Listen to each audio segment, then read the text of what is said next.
Meus prezados e queridos irmãos, amigos e inimigos deste canal, graça e paz do Senhor Jesus. Vamos para a refutação do quinto argumento proposto pelo jovem pastor Eleazar. Ele simplesmente cita o quinto argumento, não dá explicação nenhuma. Apenas o ministério diário foi tirado. Esse é o quinto argumento. Ele passa pelo quinto argumento assim, ó. Não dá nenhuma razão para explicar o porquê que ele está dizendo que apenas o ministério diário foi tirado, suprimido pelo chifre pequeno de Daniel 8. Só isso. Não explica por quê que ele estabeleceu, que ele propôs esse argumento.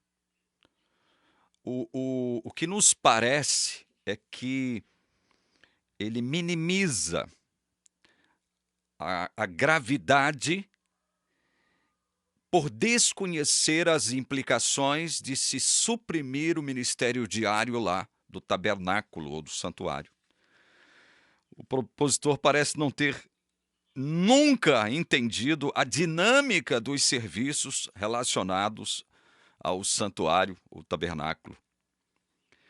E aí a gente é obrigado a afirmar algo que eu sei que boa parte dos teólogos adventistas consideram como algo verídico, verdadeiro, ou seja, se e somente se o tamide fosse suprimido, o pastorzinho, presta atenção, isso é algo com o qual os adventistas, os teólogos adventistas sérios, né, aqueles que realmente sabem raciocinar, pelo menos de acordo, inclusive com o pensamento adventista, eles vão aceitar, viu? Então presta atenção nisso aqui, ó. Se o tamide fosse suprimido, não poderia haver o quê? O dia da expiação. Se o tamid fosse suprimido, não poderia haver o Yom Kippurim, dia das expiações. Não poderia haver dia da expiação.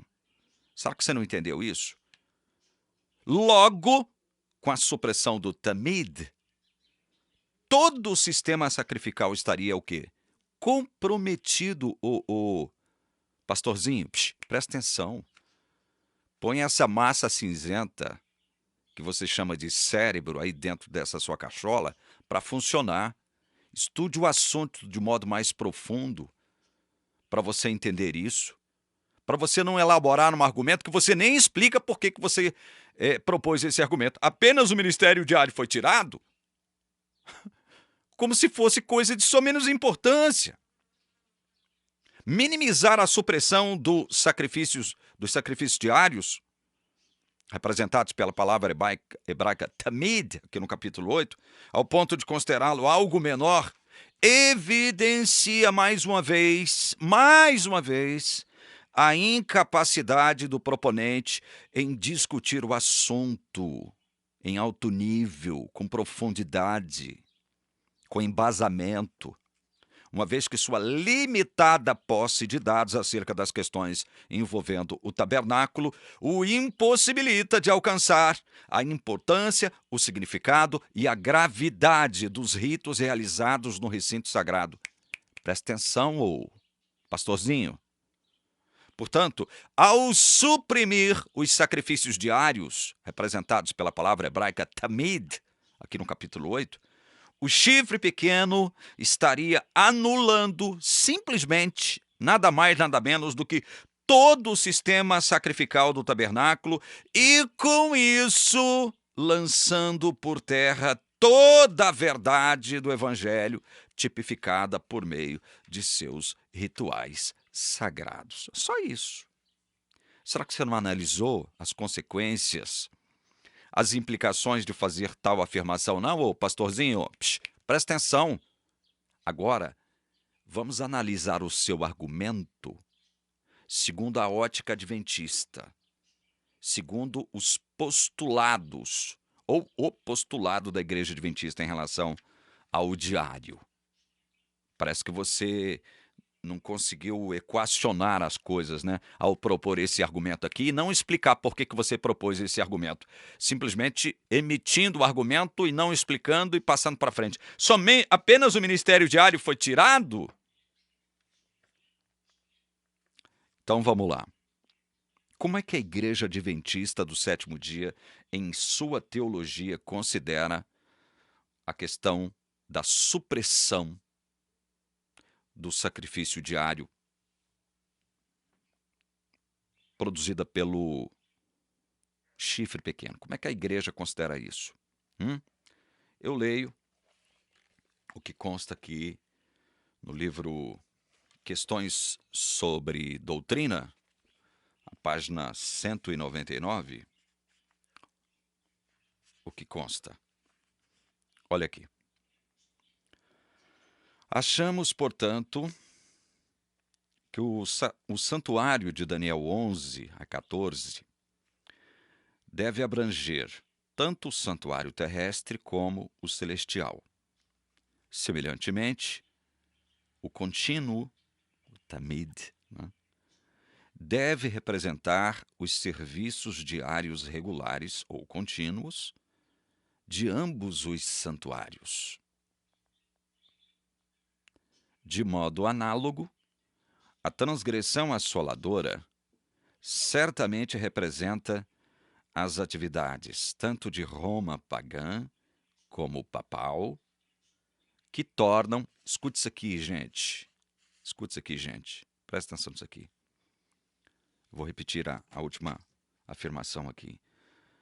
De modo análogo, a transgressão assoladora certamente representa as atividades tanto de Roma pagã como Roma papal, que tornam esses serviços diários inoperantes ou ineficazes. Inoperantes ou ineficazes. Então, quer dizer que a teologia adventista entende a supressão do tamid como inoperante ou ineficaz. Ou seja, aqueles serviços diários se tornariam, por algum tempo, inoperantes e ineficazes. Inoperantes? Como assim inoperantes?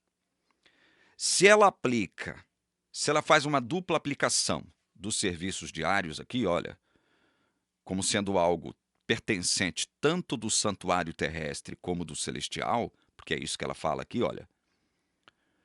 Semelhantemente, o contínuo deve representar os serviços diários regulares ou contínuos de ambos os santuários, o terrestre e o celestial. Quer dizer que, para a teologia adventista, não havia só tamid no santuário terrestre. Havia tamid no santuário celestial também. Havia tamid no santuário celestial.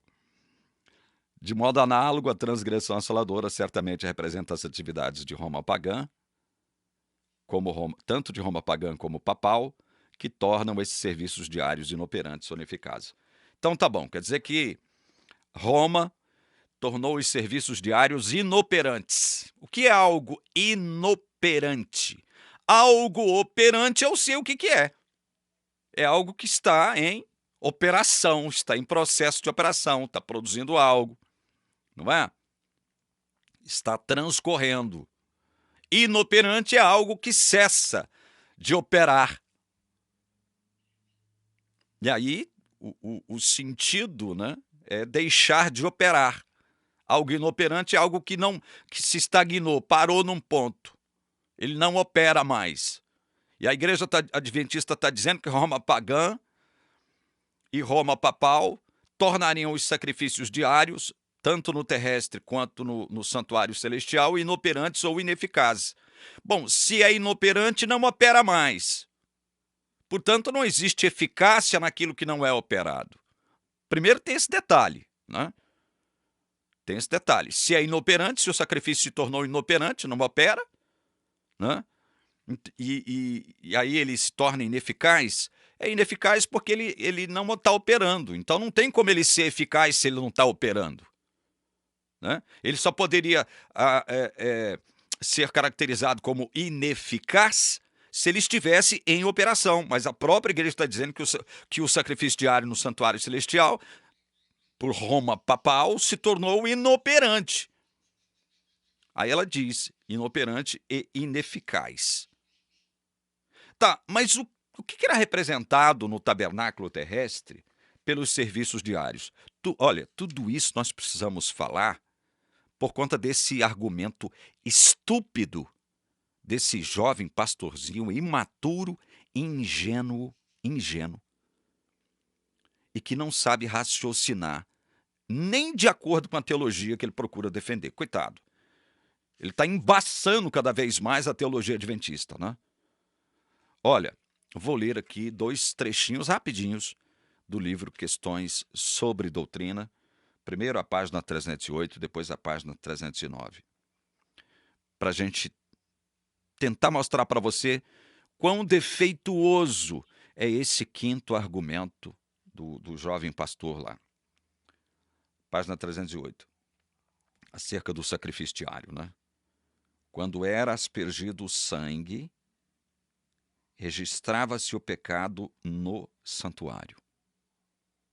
Quer dizer que durante os sacrifícios diários, durante o tamid, o pecador confessava o pecado sobre a cabeça do animalzinho, matava o animalzinho, entregava o animalzinho para o sacerdote. O sacerdote, depois daquele animalzinho já morto, o que ele fazia? Ele pegava o sangue daquele animal que já estava morto e aspergia nas pontas do altar de sacrifício. Desse modo, a Igreja Adventista entende que esta ação do sacerdote de pegar o sangue do animal morto, que já havia recebido a transferência de pecados por conta da confissão do pecador por animal símbolo de Cristo, e o fato do sacerdote aspergir esse sangue lá nas pontas do altar, para a Igreja Adventista, isso significava o quê? Transferência do pecado, ou dos pecados, do pecador, primeiro para o animal, que era símbolo de Cristo, e depois para o altar de sacrifícios, que era símbolo da cruz de Cristo. Então, havia uma transferência de pecados do pecador para o santuário. Quando que essa transferência era realizada? Durante os serviços diários, durante o tamid, durante o funcionamento normal do santuário, do tabernáculo. Aqui a página 309 diz assim: o quadro simbólico é claro. Os pecados dos israelitas registrados no santuário, tá vendo? Foi registrado quando? Quando o sacerdote pegou o sangue do animalzinho que recebeu as confissões de pecados do pecador, do israelita, e aspergiu o sangue lá nas pontas do altar de sacrifícios. O pecado dos israelitas registrados no santuário pelo sangue derramado das vítimas sacrificais eram removidos e totalmente eliminados quando? No dia da expiação. Aí vem o jovem pastor, cheio de empáfia, emitindo checkmates para todo argumento, quase todo argumento que ele propõe, como se estivesse realmente sendo, como ele mesmo propôs, né? Irrefutável, não há condições de refutar. São 20 argumentos irrefutáveis do porquê o chifre pequeno não pode ser Antíoco Epifânio. Então ele propõe o quinto argumento, passa pelo o quinto argumento sem explicar o porquê, sem raciocinar, sem perceber que está trabalhando com o quinto argumento contra a própria teologia que ele pensa defender, com esses argumentos estúpidos e imbecilóides, dignos de uma topeira teológica, né? Então vocês entenderam aí? Olha, apenas o ministério diário foi tirado. O pastorzinho, se o ministério diário foi suprimido, como foi, como a profecia predisse, previu, acabou o santuário, acabou. O santuário tinha que parar, Não havia mais condições de se fazer nada no santuário se os serviços diários, o tamid, fosse suprimido ou sua besta quadrada. Será que você não acorda, não, irmão? Acorda dessa empáfia sua, dessa arrogância sua, desse ufanismo seu em tentar defender essa teologia falida. Você nem sabe defender essa teologia falida. Você não sabe defender. Pelo contrário, você complica mais a teologia falida que você procura defender com esse seu argumentozinho estúpido, sem pesar as implicações disso. Se o tamid é suprimido, não haveria condições para a purificação do santuário, ou bestinha quadrada. Você emite o quinto argumento aqui, apenas o ministério diário foi tirado, sem entender que se o ministério diário for tirado, óbvio que não haveria pecados no santuário para que no dia da expiação ele pudesse ser purificado a sua besta quadrada. Logo, você mesmo está colocando em xeque a interpretação adventista que diz que o santuário será purificado depois de 2.300 tardes e manhãs. Essa purificação do santuário de Daniel 8,14, ela é uma referência à purificação do santuário no dia da expiação, conforme descrito em Levítico 16. Você está acabando com tudo, ô besta quadrada. Você está detonando a teologia da sua própria igreja. Você está detonando o próprio postulado que a sua igreja propõe para o mundo de forma equivocada também, sua bestinha quadrada. Será que você não parou para pensar nas implicações disso, não? Acorda! Mais uma vez, eu sugeriria fortemente à direção da igreja, especialmente nos Estados Unidos, que é onde essa besta quadrada está, pastoreando uma igreja. Coitados daqueles que estão sendo pastoreados por um jovem pastor, nem experiência de vida tem ainda para poder pastorear uma igreja. E fala bobagens com a pretensão de defender a teologia adventista. Ele complica mais a teologia que ele pensa defender. Coitado, pelo amor de Deus. Eu sugeriria fortemente, mais uma vez, à direção da igreja, mandar esse pastor de volta para os bancos do seminário para fazer ele aprender a raciocinar segundo a lógica dos próprios postulados, não é bíblicos não, é da igreja adventista, da própria igreja adventista. Esse pastor está colocando em xeque a própria teologia que ele pensa defender com esses argumentos estúpidos dele. Não entendeu ainda o sentido disso. Sacrifício diário tirado, acabou a razão para dia da expiação. Não pode haver dia da expiação, porque eram nos sacrifícios diários que foram suprimidos, que havia, segundo a própria teologia adventista, transferência de pecados para que no dia da expiação o santuário pudesse ser purificado. Olha a imbecilidade desse cara. É impressionante. Outro detalhe.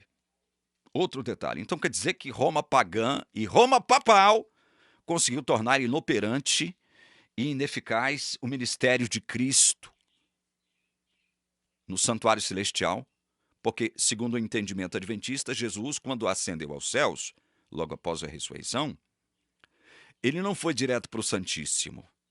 Ele ficou encalacrado num suposto lugar santo do santuário celestial, operando esse tamid aqui, que foi, segundo a própria igreja, se tornou inoperante e ineficaz. Mas como? Como é que Cristo estava operando um tamid, um sacrifício diário, se a própria igreja diz que Roma papal tornou esse sacrifício inoperante?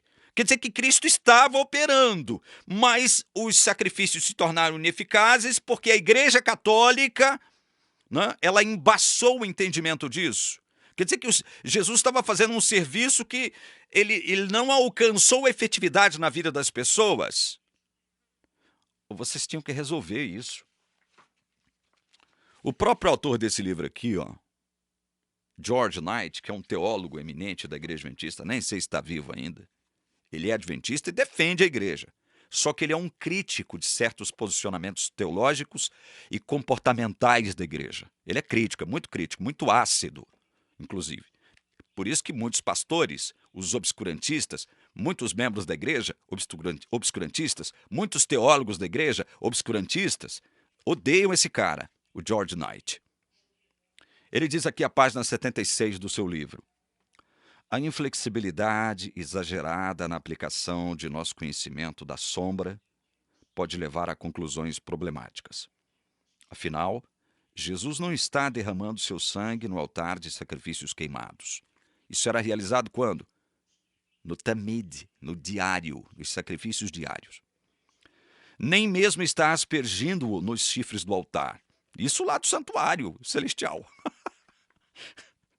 Além disso, tanto a Bíblia quanto o espírito de profecia, leia-se Ellen White, são muito claros em ensinar que após sua ascensão, Jesus não permaneceu trancado num pequeno cubículo longe do Pai por 1.800 anos.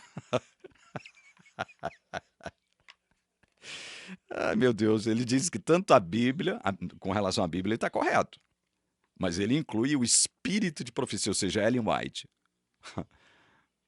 Ellen White ensinou, sim, que Jesus ficou encalacrado por 1.800 anos num suposto lugar santo do santuário celestial. Mas sabe qual foi o estratagema utilizado por ela?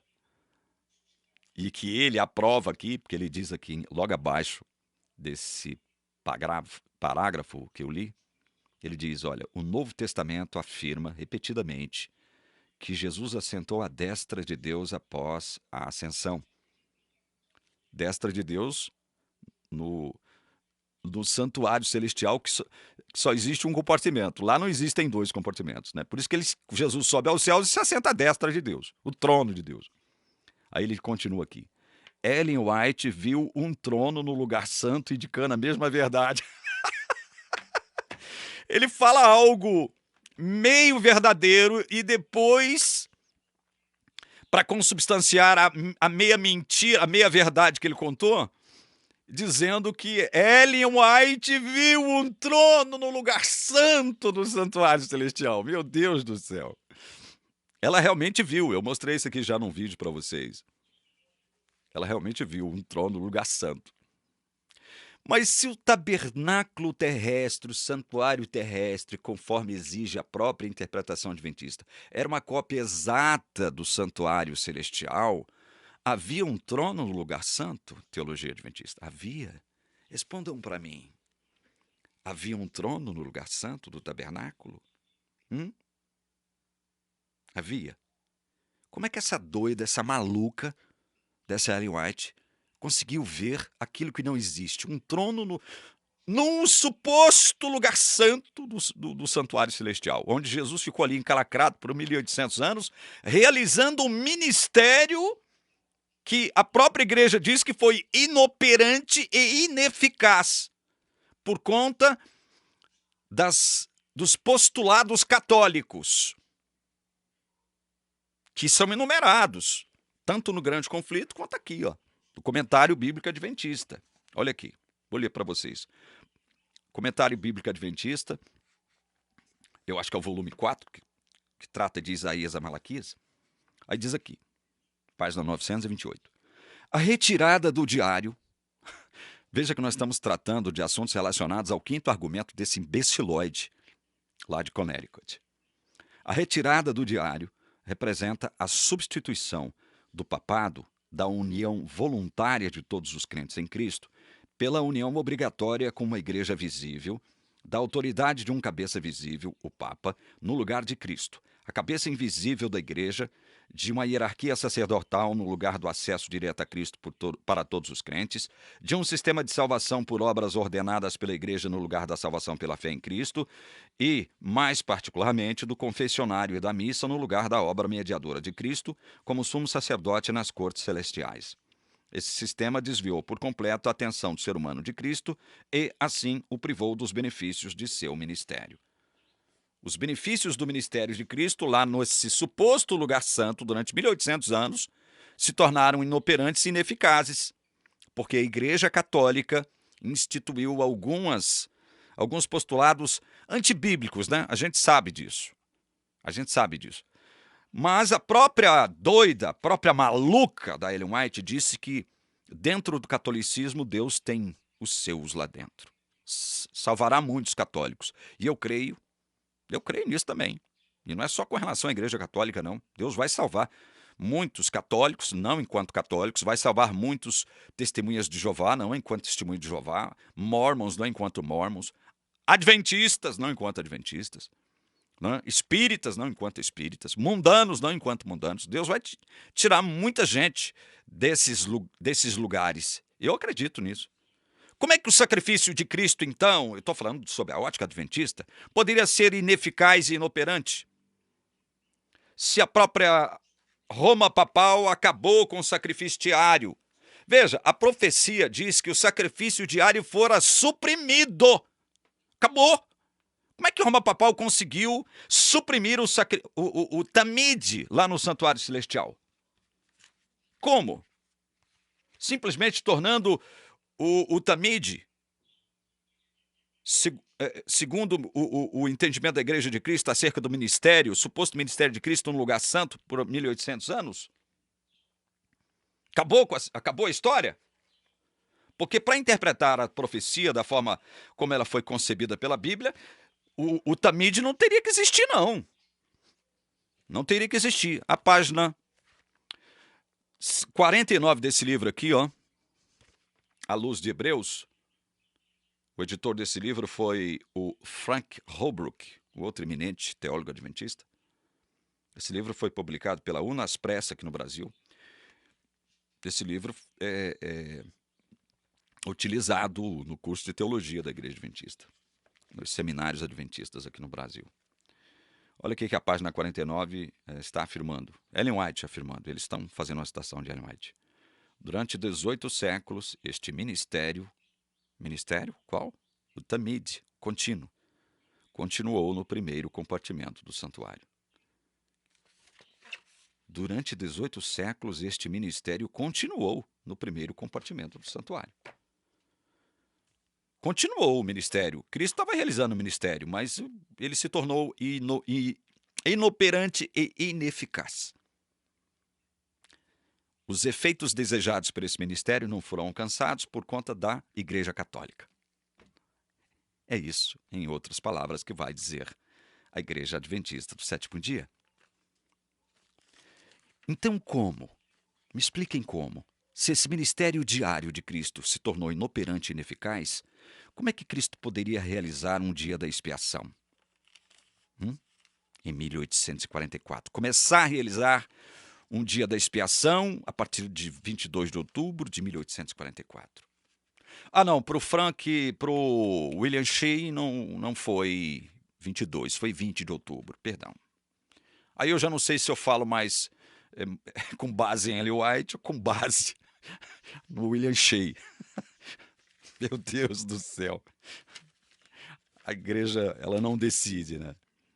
Aí ela ordena pastores como esse tolinho, esse ingênuozinho que está pastoreando a igreja lá em Connecticut.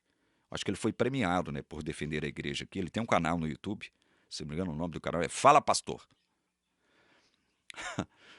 Aí a igreja premia esse ingênuozinho, manda ele lá para os Estados Unidos, pastorear uma igreja no país mais rico e poderoso do mundo, né, em Connecticut, né? Tá lá se achando. E ele, com toda a empáfia, toda a arrogância do mundo, propõe 20 argumentos que, segundo ele, são irrefutáveis do porquê o chifre pequeno não pode ser Antíoco Epifânio. Coitada, ingênuo demais. Esse é o quinto argumento aqui, o pastorzinho. É tão furado. Até a própria teologia da sua igreja vai condená-lo. Até a própria teologia da sua igreja vai condenar esse seu quinto argumento aqui, o pastorzinho. Meu Deus do céu.